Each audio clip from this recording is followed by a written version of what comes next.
लेकिन हम आगे बढ़ते हैं और हम बात करते हैं मोहित यूसुफ साहब की। मोहित यूसुफ साहब जो हैं वो अफगानिस्तान के तरफ जाने वाले हैं। तो खैबर पख्तूनख्वा में कल रात टीटीपी ने एक police station Ahmadzai police station पे अटैक किया। 4 पुलिस वाले वहां मारे गए। इस सिनेगॉग इंसिडेंट के बाद पाकिस्तान फिर रडार पे आ गया है, क्योंकि ये गेम पाकिस्तान के लिए किया गया था, पाकिस्तानी लेडी के लिए किया गया था। तो ये एक कौम के लिए बड़ी ही डेंजरस सिचुएशन होती है जब किसी टेररिस्ट के लिए आप प्रोसेशंस निकालें। नरेंद्र मोदी नहीं आपको जीने देगा। वो तो अब लेके बैठा हुआ है, वहां बढ़ती जा रही है 2.3% या 3% आपका पॉपुलेशन ग्रोथ रेट है। इंडस्ट्री उतनी ग्रो नहीं कर रही और आपकी बेरोजगारी बढ़ रही है। आप ऊपर से इन्फ्लेशन भी शुरू हो गई है, बैंकरप्सी आपको स्टेयर कर रही है। पाकिस्तान की ममलिकत दिवालिया होने के करीब है। और इस वक्त मुल्क की मईशत, इंतजामिया, हुकूमत, इंसाफ, तालीम, सेहत समेत किसी भी शोबे पर नजर डालें, किसी भी अच्छी खबर की बजाय डिप्रेशन हो जाती है। ऐसा लगता है मुल्क की मीडिया पर नहीं बल्कि मोहल्ले की बदतमीज औरतें थड़े पे बैठे एक दूसरे के कपड़े उतार रही हैं। IMF से कर्जा लेने की बजाय खुदकुशी करनी थी, लेकिन उसकी गुलामी के तमाम रिकॉर्ड्स तोड़ दिए हमने। हेलो फ्रेंड्स, अपने हिंदुस्तान न्यूज़ में आपका स्वागत है। पाकिस्तानी मीडिया इस समय बहुत घबरा चुका है। जब से आफिसा सिद्दीकी का इंसिडेंट हुआ अमेरिका के अंदर, उसके बाद तो पाकिस्तानी मीडिया को ये डर लग रहा है कि कहीं पूरा पाकिस्तान रडार पे दोबारा ना आ जाए अमेरिका के। इतनी मुश्किल से तो हमारी जान छूटी अमेरिका से, और ऊपर से अब ये एक आतंकवादी हमला। और रोहित जी ने साफ बताया, अगर यही हरकतें चलती रहेंगी पाकिस्तान के अंदर, अगर आतंकवादियों के मरने के बाद जनाजे निकाले जाएंगे तो अमेरिका का शक पाकिस्तान पे जाएगा। इससे अच्छा है कि अपनी कौम को सुधारो, वहाँ अपनी कौम को पढ़ाओ लिखाओ और अपनी कौम को ये समझाओ कि आतंकवाद का रास्ता गलत है। और साथ ही साथ नजम सिटी तक बता रहे हैं किस तरीके से पाकिस्तान को अब याद आए कि हमें अपनी जनता के ऊपर भी पैसा खर्च करना चाहिए, हथियार पे नहीं। पहले तो भारत के साथ पंगे ले लिए, अब मोदी जी छोड़ने वाले नहीं है पाकिस्तान को। इससे पता चल जाता है हमारी 70 साल की पॉलिसी सारी गलत रही है। और दूसरी तरफ पाकिस्तानी मीडिया इस समय गुस्सा है कि देश को बिल्कुल कंगाल कर दिया इमरान खान ने। अब हमारे पास कोई रास्ता नहीं है सिवाय बैंकरप्ट होने के लिए, और ये वहाँ के मंत्री बड़े बड़े ख्वाब दिखा रहे हैं जनता को। आइए फ्रेंड्स इस वीडियो को देखते हैं। फ्रांस ने भी 2-3 मस्जिदों के ऊपर बैन लगाया। क्यों लगाया? क्योंकि वो भी ऐसे रेडिकलाइज करने का काम कर रहे थे, एंटीसेमिटिज्म फैला रहे थे। इनफैक्ट कान फिल्म फेस्टिवल होता है, वहां उसी कान में एक मस्जिद पे बैन लगाया। उसके बाद कुछ टाइम पहले एक और पेरिस के पड़ोस में एक मस्जिद पे बैन लगाया। तो फ्रांस में 2,500 से ज्यादा मस्जिदें हैं। ये 3-4 मस्जिदें क्यों पकड़ी हैं? इसीलिए क्योंकि ये एक ऐसा काम कर रहे थे। अब जहां तक बात आफिया सिद्दीकी की, तो आफिया सिद्दीकी इन्वॉल्व थी या नहीं थी, ये तो अमेरिकन कोर्ट्स ने देखा और बताया भी, सजा भी दी गई। ये आफिया सिद्दीकी के लिए पाकिस्तान ने कुछ इस तरीके के स्टेटमेंट्स, पाकिस्तानियों ने अपने इलेक्शन जीतने के लिए ही भले कुछ एक यूसुफ रजा गिलानी साहब पाकिस्तानी प्राइम मिनिस्टर ने अपनी पब्लिसिटी के लिए ये बोला कि पाकिस्तान की बेटी है। बड़ी अच्छी बात है। तो पाकिस्तान की बेटी तो वो भी थी मलाला यूसुफजई, जिसको कोई पूछता ही नहीं पाकिस्तान में। और 99% लोग नोबेल प्राइज जीतने के बाद 99% लोग उसको सीधे सीधे मना कर देते। ये एक कौम के लिए बड़ी ही डेंजरस सिचुएशन होती है जब किसी टेररिस्ट के लिए आप प्रोसेशंस निकालें और एक नोबेल प्राइज विनर को आप पहचानने से इनकार कर दें। तो सिचुएशन वही हो चुकी है पाकिस्तान में। अब अचीवमेंट ये हो रहा है कि आपने इस्लाम के लिए कितने लोगों को मारा या मरवाया। ठीक है, तो ऐसे तो पाकिस्तान फिर और सिचुएशन, और पाकिस्तान इस सिनेगॉग इंसिडेंट के बाद पाकिस्तान फिर रडार पे आ गया है, क्योंकि ये गेम पाकिस्तान के लिए किया गया था, पाकिस्तानी लेडी के लिए किया गया था। तो फिर रडार पे आ गया कि टेरर एक तो नेटवर्क कितना लंबा है और ये कहां से चल रहे हैं ये काम।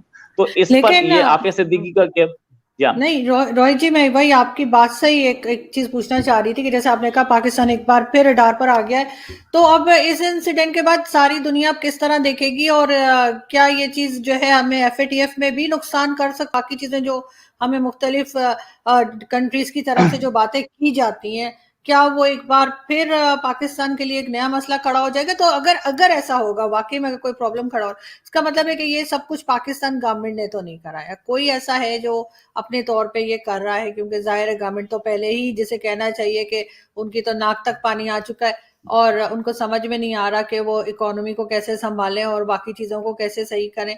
तो ये जिस किसी ने भी करवाया है, आपके ख्याल से अब ये मजीद मुश्किल में डाल देगा और मजीद डैमेजेस आएंगे? देखिए, इसमें कोई डायरेक्ट एविडेंस तो नहीं दिख रहा है पाकिस्तान गवर्नमेंट का, और पाकिस्तान गवर्नमेंट ने नहीं करवाया, ये बात पाकिस्तान गवर्नमेंट खुद नहीं बोल सकती, क्योंकि पाकिस्तान गवर्नमेंट को ही नहीं पता होता कि उसके यहाँ कौन सी ऑर्गेनाइजेशन क्या कर रही है। लेकिन हम आगे बढ़ते हैं और हम बात करते हैं मोहित यूसुफ साहब की। मोहित यूसुफ साहब जो हैं वो अफगानिस्तान के तरफ जाने वाले हैं, तो आप क्या समझते हैं कि क्या अफगानिस्तान से क्या बात होगी? वहां पे जो तालिबान की गवर्नमेंट है, ड्यूरल लाइन पे बात होगी, जो हम मुसलसल फेंसेस लगा रहे हैं और वो निकालते जा रहे हैं, नहीं मान रहे, या फिर कुछ और मजीद कोई और पॉइंट्स भी हैं जिसपे की बात की जा सकती है? NWFP खैबर पख्तूनख्वा में कल रात टीटीपी ने एक police station, Ahmadzai police station पे अटैक किया, 4 पुलिस वाले वहां मारे गए। तो पीस टॉक्स से एक रात पहले अगर ऐसा अटैक होगा तो पीस टॉक्स कितनी सक्सेसफुल होंगे, ये तो बहुत क्लियर है।